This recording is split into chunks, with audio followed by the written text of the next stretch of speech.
বিসমিল্লাহির রহমানির রহিম। প্রিয় দর্শক শ্রোতা, যেখান থেকে শুনছেন সকলকে শুভেচ্ছা এবং আসসালামু আলাইকুম।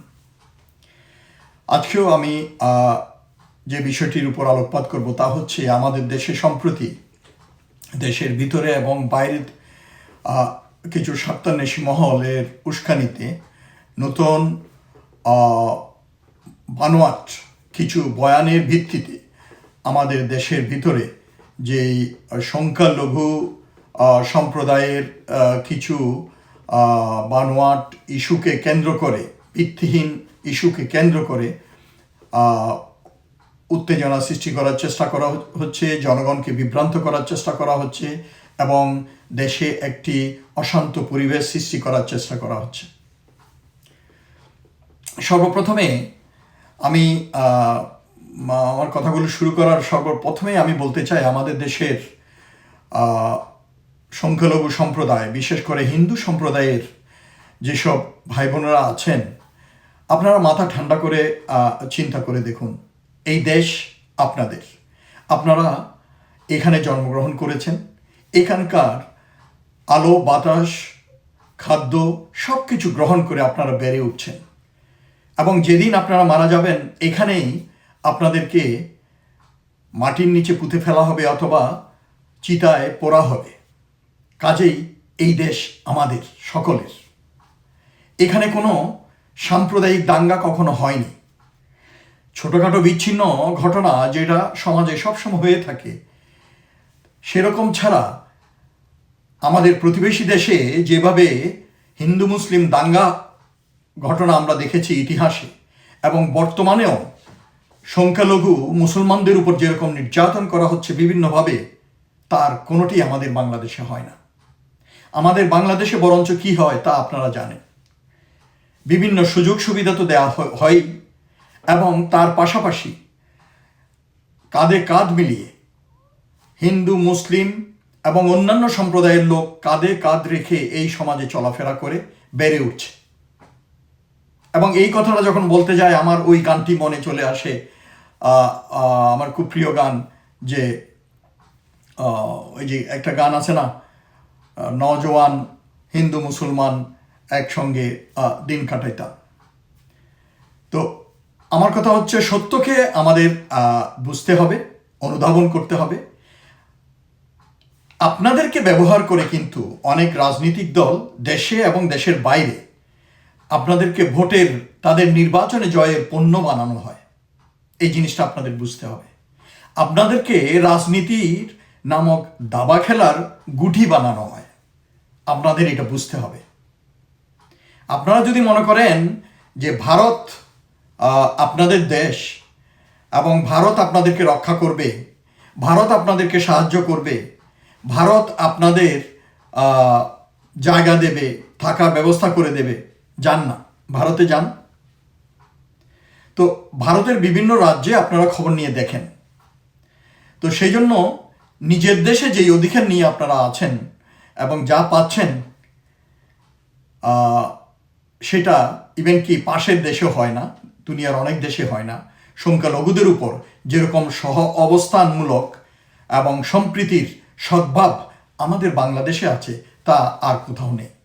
কাজে এই জিনিসটাকে, এই বাস্তবতাকে সবাইকে স্বীকার করে নিতে হবে এবং সেটাকে স্বীকার করেই একজন বাংলাদেশি হিসাবে বাংলাদেশের দেশপ্রেমকে বুকে ধারণ করে আপনাদের যত ধরনের প্রপাগান্ডা, প্রচারণা, ষড়যন্ত্র আসে, এগুলাকে উৎখাত করতে হবে, এগুলার বিরুদ্ধে আপনাদের দাঁড়াতে হবে। আপনারা যদি কারো দাবার গুটি হয়ে যান, তাহলে আপনারা ওই দুষ্ট কয়েকজন লোকের জন্য আপনাদের পুরো সম্প্রদায় ক্ষতিগ্রস্ত হবে এবং কষ্ট পাবে।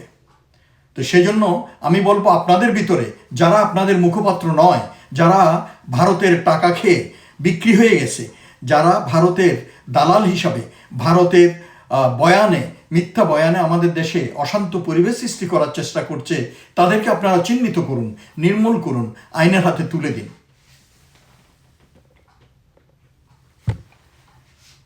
বাংলাদেশের সাম্প্রদায়িক সম্প্রীতির ইতিহাস আজকের কোলাহলের চেয়ে অনেক পুরনো এবং অনেক বেশি দৃঢ়।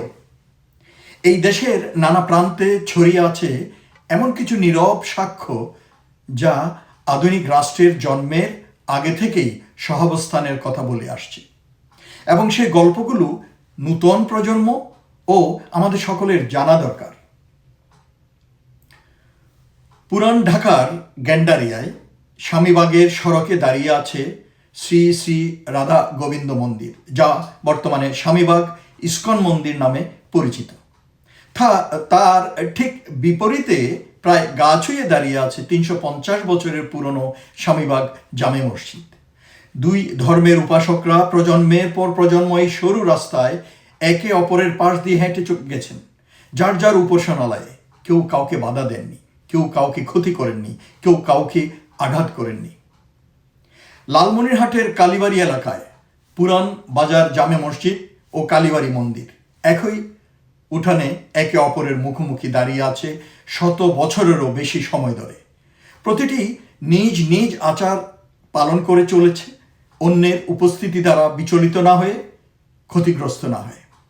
মৌলভীবাজারের জুড়িতে জাফরনগর ইউনিয়নের ভুয়াই বাজারে মুসলমান ও হিন্দুরা একই মসজিদ মন্দির প্রাঙ্গণে যার যার ধর্ম পালন করে আসছেন গত 44 বছর ধরে।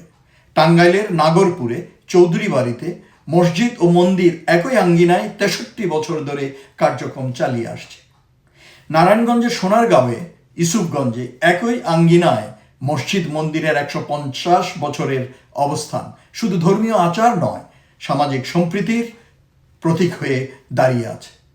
রংপুরের মিঠাপুকুরে হিন্দু ও মুসলিম একই গেট দিয়ে প্রবেশ করেন, একজন মন্দিরের দিকে যান, আরেকজন মসজিদের দিকে। ঢাকার রমনা কালী মন্দির এবং তার পার্শ্ববর্তী আরও অনেক উদাহরণ এই নীরব অক্ষত নথিতে যুক্ত করে আরও সাক্ষ্য। এগুলো বিচ্ছিন্ন কোনো কৌতূহল উদ্দীপক ঘটনা নয়, এগুলো এমন একটি সামাজিক চুক্তির প্রমাণ যা এর আগে লেখা হয়নি কোনো আইনের বইয়ে, বরং লেখা হয়েছে সাধারণ মানুষের দৈনন্দিন অভ্যাসে, দৈনন্দিন জীবনে। এমন এক চুক্তি যা টিকে গেছে রাজনৈতিক উত্থান পতন, ঔপনিবেশিক রূপান্তর, মুক্তিযুদ্ধ এবং বিভিন্ন ধারার সরকারের কয়েক দশক পেরিয়ে যাওয়ার পরও। বর্তমান প্রেক্ষাপটের সাথে এই ইতিহাস মিলিয়ে দেখা প্রয়োজন, কারণ বর্তমান প্রায় প্রসঙ্গ ছাড়াই বলা হয় সব কিছু। বাংলাদেশের ধর্মীয় সংখ্যালঘুরা জনসংখ্যার 8%। রাষ্ট্রীয় এমন সুযোগ সুবিধা পান যা বিশ্বের অন্য কোথাও খুঁজে পাওয়া কঠিন। জন্মাষ্টমী, দুর্গাপূজা, বুদ্ধ পূর্ণিমা এবং বড়দিন সবই জাতীয় ছুটি হিসাবে পালিত হয়। এর পাশাপাশি প্রত্যেক ধর্মের অনুসারীদের জন্য বছরে সর্বোচ্চ 3 দিনের ঐচ্ছিক ছুটিও রয়েছে নিজ নিজ ধর্মীয় ক্যালেন্ডারের অনুযায়ী উৎসব পালনের জন্য। শুধুমাত্র দুর্গাপূজা উপলক্ষে রাষ্ট্রীয় কোষাগার থেকে বছরে প্রায় 5 কোটি টাকা বরাদ্দ দেওয়া হয়, যা দেশের প্রায় 32,000 মন্দিরের মধ্যে বিতরণ করা হয়। হিন্দু ধর্মীয় কল্যাণ ট্রাস্ট বাৎসরিক 140 কোটি টাকার বেশি বরাদ্দ পায়। সম্প্রতি সরকার পুরোহিত, ভিক্ষু ও পাদ্রীদের জন্য মাসিক ভাতার চালুর পদক্ষেপ নিয়েছে, যেমনটি বলবৎ আছে ইমাম, মুয়াজ্জিম ও খাদেমদের জন্য। প্রায় 990টি মন্দির ও অন্যান্য সংখ্যালঘু ধর্মীয় প্রতিষ্ঠান এখন মাসিক ভাতা পাচ্ছে। প্রধান পুরোহিত বা ভিক্ষু এবং সহকারী বা সেবায়েতের মধ্যে ভাগ করে 8,000 টাকা, সাথে প্রধান ধর্মীয় উৎসবে 2,000 টাকার উৎসব ভাতা। বিশ্বের দ্বিতীয় কোনো দেশ, এমনকি পাশের দেশ ভারতেও খুঁজে পাওয়া কঠিন হবে যেখানে ধর্মীয় সংখ্যালঘুদের জন্য এই মাপের রাষ্ট্রীয় সহায়তা গড়ে উঠেছে। এমন কোনো দেশ খুঁজে পাওয়া আরও কঠিন হবে যেখানে দেশের প্রতিটি ধর্মের প্রধান উৎসবের জন্য বেতন সহ সরকারি ছুটি দেওয়া হয়, বা যেখানে অমুসলিম সম্প্রদায়কেও মুসলিম উৎসবের সমান উৎসব বোনাস দেওয়া হয়। তবুও এত কিছুর পরেও দেশটি সময় সময় দেখে যে কিছু গোষ্ঠী রাস্তায় নামে সংখ্যালঘু অধিকারের সংকট দাবি করে, এমন দাবি যা বাস্তবতার সাথে মেলে না। এই প্যাটার্নটি সরাসরি খারিজ করার বদলে সততার সাথে পরীক্ষা করা প্রয়োজন।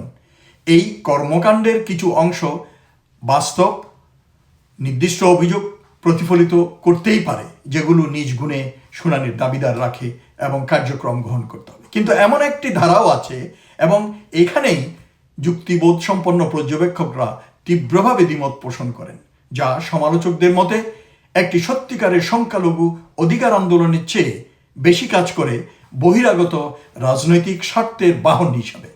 বিশেষত এই অভিযোগ যে কিছু প্রচারণা ভারতীয় কৌশলগত স্বার্থের অথবা ক্ষমতাচ্যুত আওয়ামী লীগের প্রক্সি হিসাবে কাজ করে, যারা তৈরি করা অভিযোগের মাধ্যমে রাজনৈতিক আলোচনায় পুনঃপ্রবেশের চেষ্টা করছে। অনেকে এটি একটি অস্থির পরিবর্তনকালে সংখ্যালঘুদের প্রকৃত উদ্বেগকে খাটো করা বা বিদেশি উদ্দেশ্য বলে অভিযোগ করে থাকেন।